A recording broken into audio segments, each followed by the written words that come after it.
You know what? Indooroopilly is a much bigger suburb than I thought. It stretches from Chapel Hill in the west all the way that way to the tip of Long Pocket in the east. In this video, I'm going to be exploring the history of Indooroopilly, and there's a very good reason why I'm doing that. Well, first of all, is it won the poll, and secondly, well, I'll tell you what the other reason was at the end of the video. So a question that hardly ever comes up, but I'll answer it anyway, and that is, how did Indooroopilly get its name? What does the name actually mean? There was a letter to the editor of the Courier Mail on the 7th of September in 1933, and the writer wrote, "I have no doubt that the meaning of Indooroopilly, as stated by him, David Connell, whoever he is correct. Indooroo was the blacks' name for leech, and Pilly for a small creek or gully." Well, there's a gully right behind me. Maybe the name comes from right here. The first sign of European activity here was in 1846 with the Experiment. She was a steam-powered vessel that would sail past here very regularly, taking passengers and cargo between Brisbane and Ipswich. 2 years later, in 1848, she sank at Queen's Wharf. This is Moggle Road, always very busy. It's said to have been originally an Indigenous pathway. It was surveyed and named in 1849. In 1859, the first government land sale occurred, the same year that Queensland separated from New South Wales, at portion 46, parish of Indooroopilly, where the Witton Barracks are now. The land was sold to James Henderson. Apparently he didn't erect a dwelling because 2 years later in 1861... the first European house to be built in the Indooroopilly area was just behind me, right over there, just south of Witton Creek. The house was called Witton Manor, and it was built by Herbert Rawnsley. It was named Witton Manor after the place where his wife was born, Witton Manor in England. Development in Indooroopilly was much slower than in other areas, mainly because it really wasn't on the way to anywhere. If one wanted to get from Brisbane to Ipswich, one travelled along the river or along Ipswich Road. But things were about to change. In 1875, the railway line was put through, linking Brisbane with Ipswich. As reported in the Queenslander newspaper of the 19th of June 1875, the first train left the Brisbane terminus, now known as Roma Street, at 6:30 a.m. and passed through Milton and Toowong before finishing the journey at Indooroopilly. At this time, the rail bridge over the Brisbane River was not finished, so passengers had to get off the train at Indooroopilly, walk down to the river and get a ferry across to Chelmer, then walk up the embankment to get the train onwards to Ipswich. The first rail bridge here, known as the Albert Bridge, was completed on the 5th of July in 1876. You can see in the photos that it had many pylons holding it up. This was a problem, though no one yet knew it.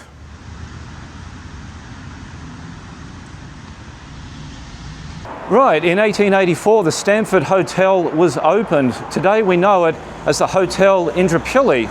It was designed by very prominent architect, Richard Gailey.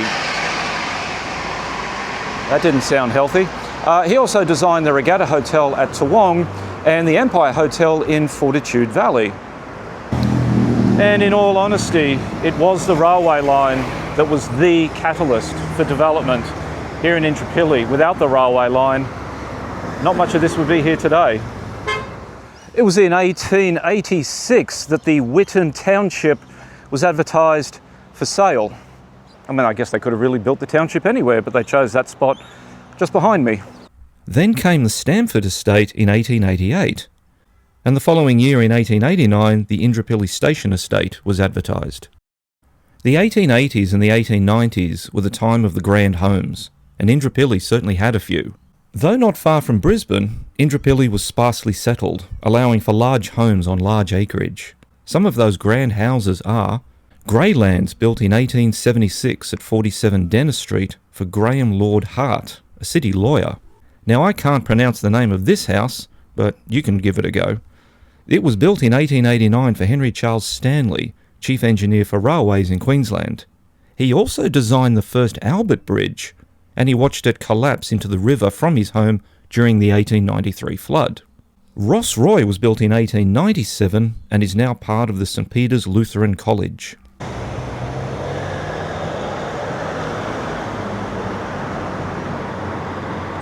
And then there's this one, the Keating residence. It was built in the 1890s for Lewis Stam, a Brisbane businessman.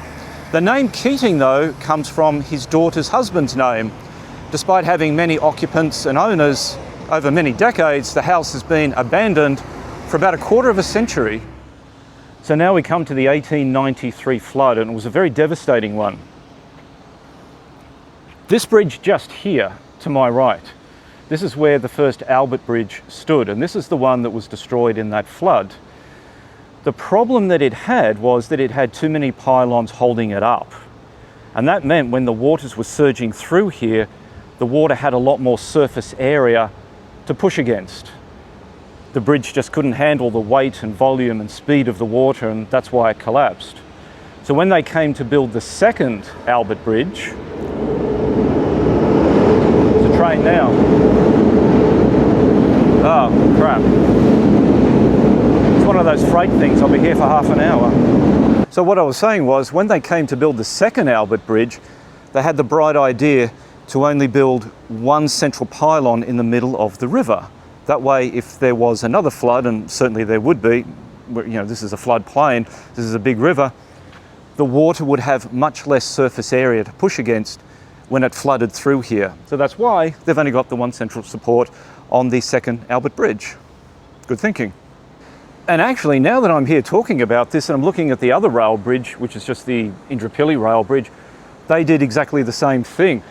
They put only one central pylon to hold up the bridge in the middle of the river. So the idea really worked. The ferry service remained in operation, mainly for people who needed to get livestock or horse-drawn carriages across the river. That was good of you to come down. You didn't need to. That's okay. Huh? Here's Andrew, everyone. Hello, how are you? I won a coin, a florin, Absolutely. Wasn't it? Yes. In a random selection. Subscriber giveaway. Subscriber giveaway, that's right. And the one that he sent got lost in the mail. Yeah. And so he's brought me along another one. So what is this one? It's a 1944. Yeah, so this one's... This is the Thomas Park Bougainvillea Gardens on Harts Road. And right now I'm walking along what used to be the driveway up to the house. The house was named Somerset. Very popular in its day. It was a real tourist attraction and one of those must-see places if you ever came to Brisbane.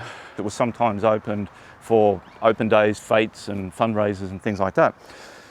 And upwards of 3,000 people sometimes would be here to enjoy the beautiful bougainvilleas, which were everywhere here. This is where the house used to be, right here. This was the site of the house.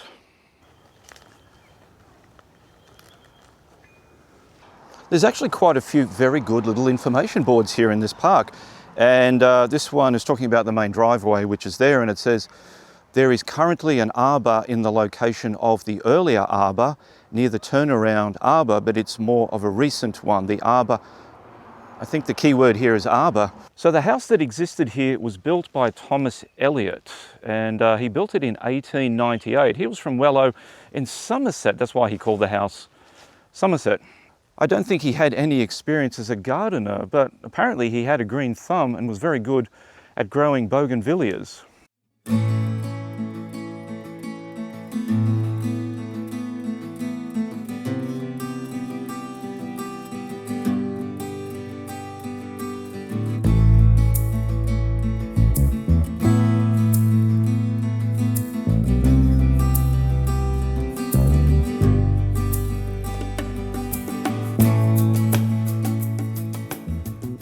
He sold his property to the Brisbane City Council. That bird is still following me.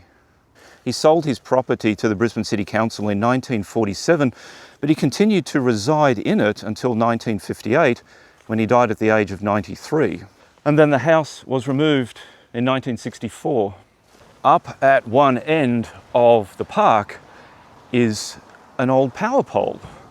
This is one of the poles that brought electricity to the house.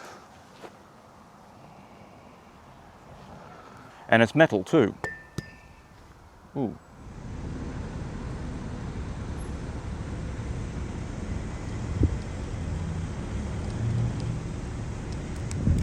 This is the corner of Station Road and Westminster Road, and just across the road there where that BWS drive-through is, that was the site of the Stamford Hall, built in 1899.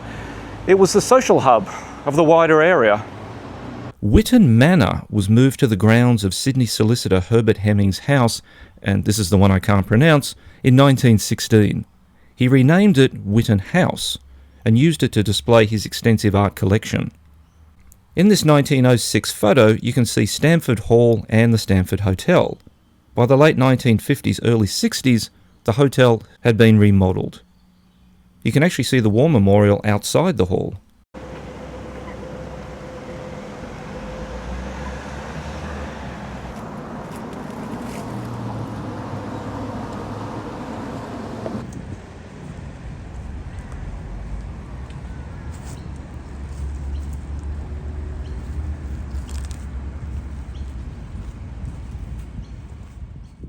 In 1918, Finney Hill was a silver lead mine, silver lead also known as galena. The mine closed in 1929. It was discovered that, though silver was there, it was becoming too expensive to get it out, and anyway, they'd pretty much mined it out. In its day, it produced 227,343 ounces of silver and 1,796 tonnes of lead. The mine is now an experimental mine, helping to train geologists and engineers and surveyors from the University of Queensland. In 1920, a song was written about Indooroopilly called Indooroopilly and described as a tongue-twisting waltz song hit. It was sung by Miss Claire Lloyd with, apparently, enormous success. As far as I can determine, there isn't a recording of this song available anywhere. But the song lives on, and I'm honoured that prolific and multi-talented Brisbane singer-songwriter Esther Hunter has created a new recording of it. I'll play a preview of it now, and you can find the entire song towards the end of the documentary.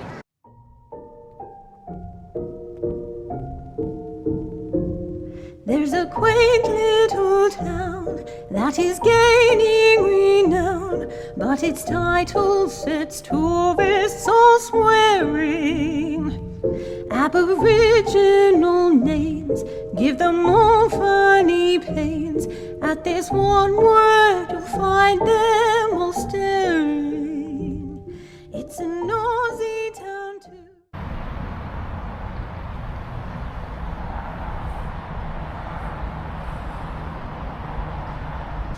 This here is Keating Park, and to my right is the War Memorial. That was unveiled in 1921. However, it was originally erected on the corner of Station and Westminster Roads outside the former Stamford Hall.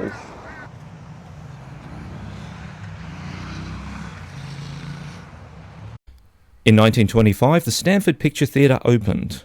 By about 1930, it had become the Lyric Theatre, and it most likely got a facade upgrade at this time.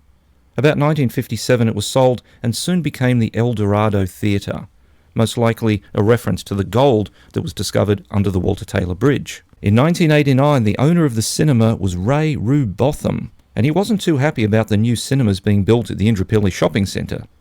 Newspaper articles about his complaint listed his name as Rue Bottom.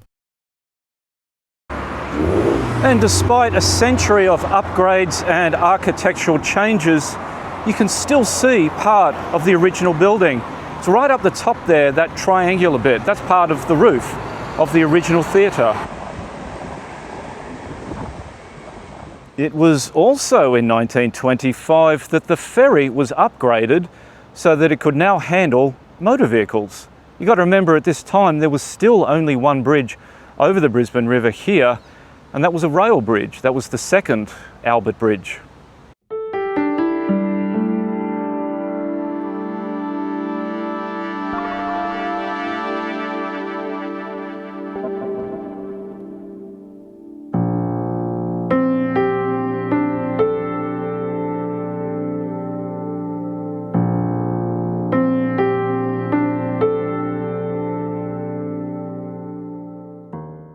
The Walter Taylor Bridge. Its proposed name was the Centenary Memorial Bridge. It opened on Valentine's Day in 1936, and it was a toll bridge. There was a wee man who would stand at one end of it with a little bag of money, and he would try to get the coins from passing motorists.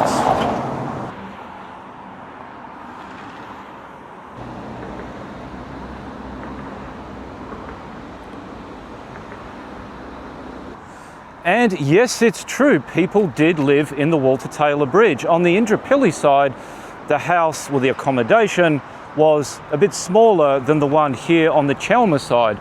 This is the Chelmer pylon. The house here was above and below the road surface. Bet you didn't know this. It got the name Walter Taylor Bridge only in 1956. However, it was built in 1936.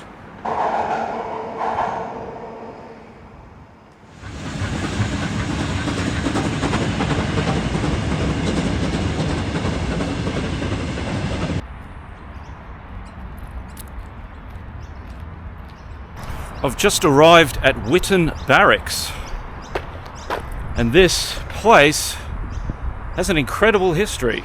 In September 1942, the Allied Translator and Interpreter section was established near the railway line and behind that place. It was a cooperation between American and Australian intelligence personnel, and their main task was the interrogation of Japanese prisoners of war and the interpretation of captured Japanese documents. Many of the American personnel here were known as Nisei, second-generation Japanese Americans. Prisoners were brought from the Gaythorne POW camp to Indooroopilly for interrogation. All up, about 1,100 Japanese soldiers were interrogated at Indooroopilly during the course of the war.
All right, so just to clarify what bridge is what, because I always got confused which was which. I'm currently under the Walter Taylor Bridge. Then you walk on this way. Put this on fast forward. The next one is the Indooroopilly Rail Bridge. The next one we come to is the second Albert Bridge. This is the one that replaced the first one that was destroyed in the 1893 floods. And finally we get to this one here. This is a cycle and pedestrian bridge. It's something like the Joe Pesci Bridge. Jack Pesh, I think his name is, not Joe Pesci. He was a cyclist in the 1930s and they named the bridge after him. The bridges of Indooroopilly County.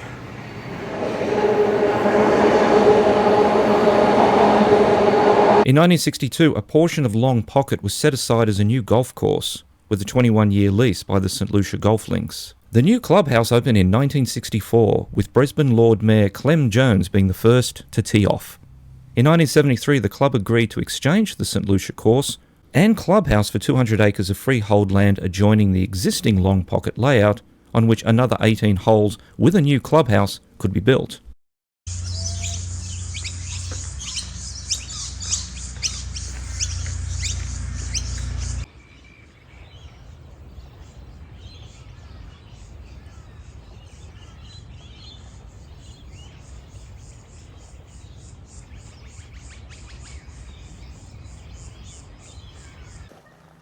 You know, it's incredible to me to think of those first settlers arriving here and clearing the forest and the rainforest and planting crops and building their houses, and generation after generation of farmers and dairy farmers living here. People living and people dying, and And now it's all gone. It's golf course. But then that's the same way when you think about it, when the Indigenous people were here and the way they may have used the land here. And that way of life has gone as well. History really does repeat itself.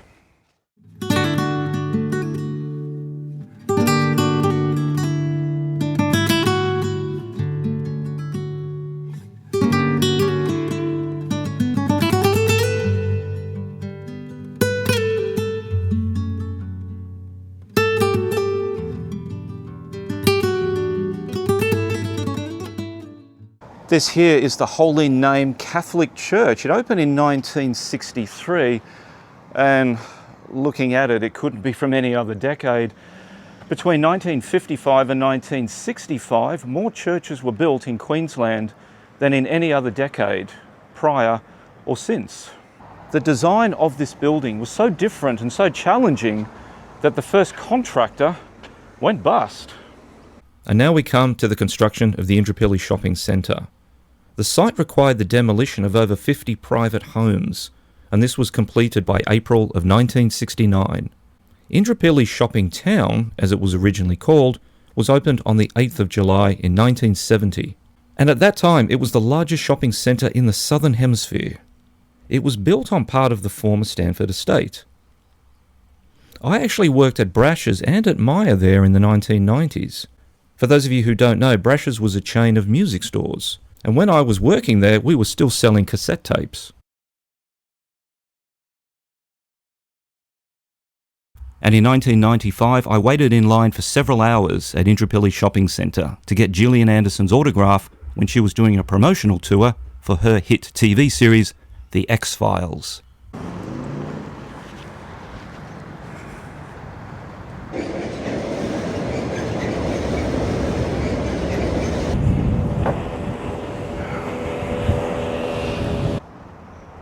Just walking off the cycle pedestrian bridge, and I've seen something at the end of the Albert Bridge on the stonework. Ooh, this is grand. Look at this. It says Albert Bridge re-erected AD 1895. Good heavens, I've never noticed that before. Wow. Excellent, brilliant, love it. Oh, I forgot. The other reason why I made this video, the second reason why I made this video about Indooroopilly is because in terms of its history, there's really nothing out there. If I was doing a video on Nunda or Toowong, loads of books. You could floor your house with all the different titles. But for Indooroopilly, there's nothing. I mean, there were some papers that I found very interesting, terrific. I found those at Brisbane Square Library. Then I went to John Oxley Library, and all they had was exactly the same papers. And some other place had exactly the same papers, and that was it. Everything else is just online. But there's nothing specifically about Indooroopilly. It was very surprising. So I thought, okay, well, that's a good reason to make a video about the history of this suburb. And here we are. Right, well, thanks very much for watching that documentary about the history of Indooroopilly. And please hit that subscribe and the like button. I'll see you again on the next walk.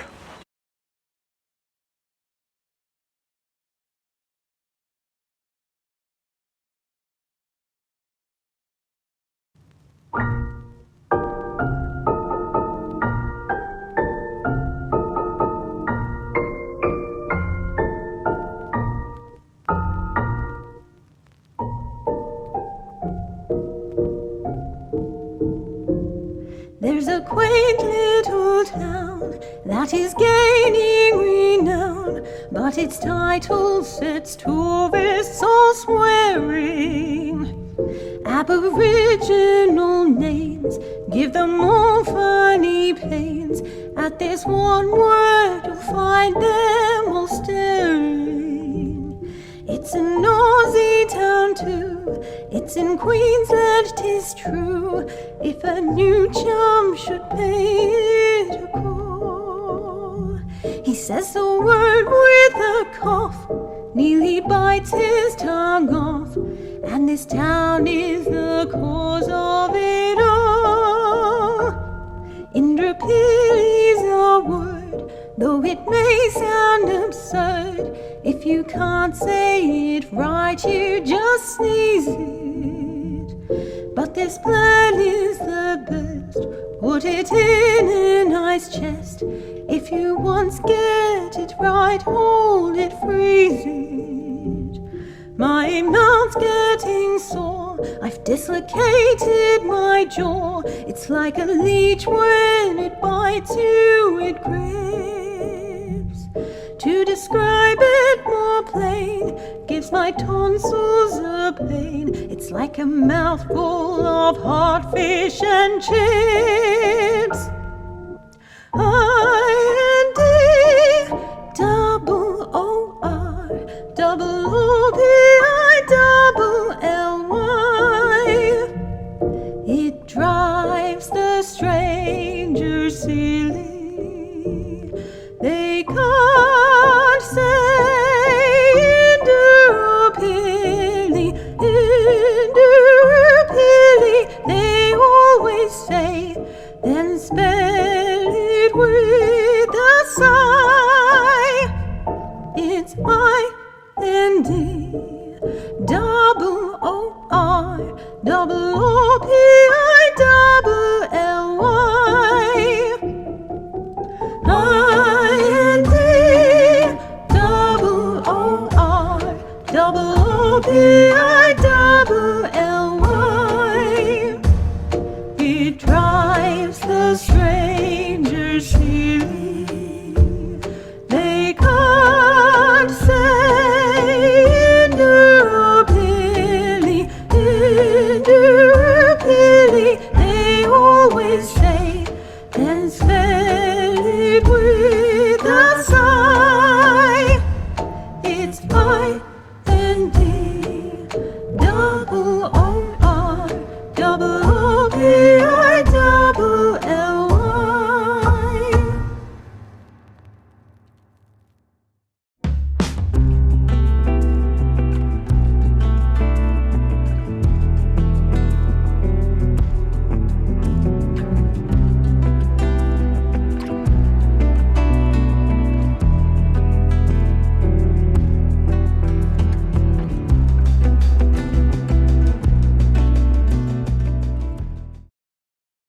Oh, quick message for Andrew. Something has just arrived in the mail and I have a sneaking suspicion as to what it is, so let's open it up.